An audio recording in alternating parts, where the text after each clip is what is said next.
encore plus beau qu'en vidéo. Yep. Oh, ça c'est beau ça. Ah, de face, il est très très beau. Quoi, on se croirait dans un film, tu sais, vraiment un film américain. Je viens de parler à un monsieur allemand là. Le projet c'est Electra Trainer. Regardez la gueule des missiles. Regardez la voilure qu'ils ont, c'est assez incroyable. Alors au départ ils partent pliés. Ah, mon petit frère, c'est le plus costaud. Quatrième jour pour moi, là on est vendredi. Je m'en lasse absolument pas, je suis toujours aussi content d'être là, c'est absolument incroyable.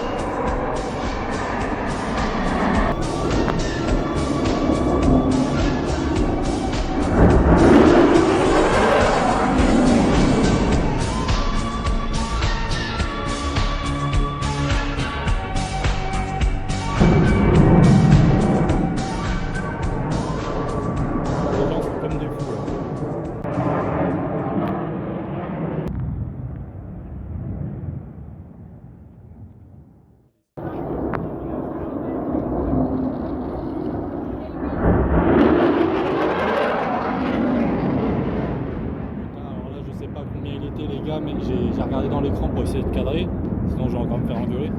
Mais il devait bien être à 700-800 km/h là. Je me suis demandé est-ce qu'il allait nous péter les vitres. Enchanté Valentin, donc je suis un fan du Mirage 2000 et vous êtes pilote ou ingé? Je suis ingénieur navigant d'essai. Ah excellent, j'ai une formation d'ingénieur aussi mais je suis pas allé dans l'armée, mais okay. Du coup c'est quoi votre travail? Mon travail, c'est globalement, je suis en place arrière sur les vols et je conduis l'essai. C'est moi qui vais me charger de déterminer un petit peu quelle passe d'essai, quel point d'essai on va réaliser pour qu'on puisse démontrer ce qu'on veut démontrer sur le système qui est en essai. En l'occurrence, sur cet avion-là, c'est le radar.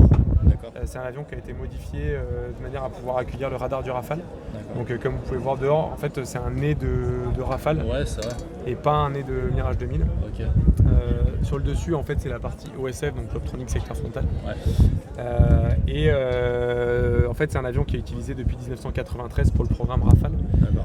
Ça nous permet de pouvoir installer différents prototypes de radars de Rafale dans la coque à l'avant. Et à l'intérieur, de pouvoir manipuler ce radar. Allez-y, ouais. Si vous souhaitez filmer l'intérieur. Merci.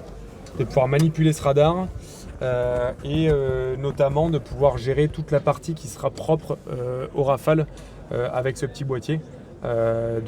Notamment les capteurs, mais également la partie un peu les ordinateurs et les calculateurs qui sont propres au Rafale qu'on a installés et qui sont dans l'avion.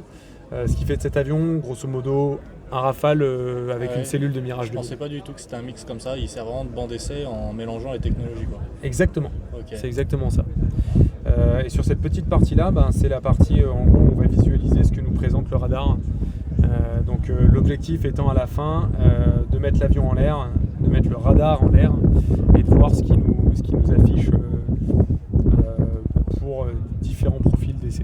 D'accord. Et moi en tant que navigant, je suis en place arrière dans un cockpit qui est quasi rigoureusement le même. Ouais. C'est moi qui me charge en coordonnant avec le pilote qui sera en place avant, donc un pilote d'essai, qui me charge d'indiquer quel point d'essai on réalise, de vérifier si le point est bien réalisé. Donc il s'agira de la bonne vitesse, la bonne altitude, la bonne manière de piloter l'avion si c'est une phase qui sera un peu dynamique, qui me chargera de vérifier que le système se comporte correctement pendant l'essai, parce que ce qu'on veut voir c'est comment le radar réagit, et enfin de valider le point ou non, de manière à ce qu'on soit on répète le point, soit de savoir en temps réel qu'il faudra le faire ultérieurement sur un nouveau vol.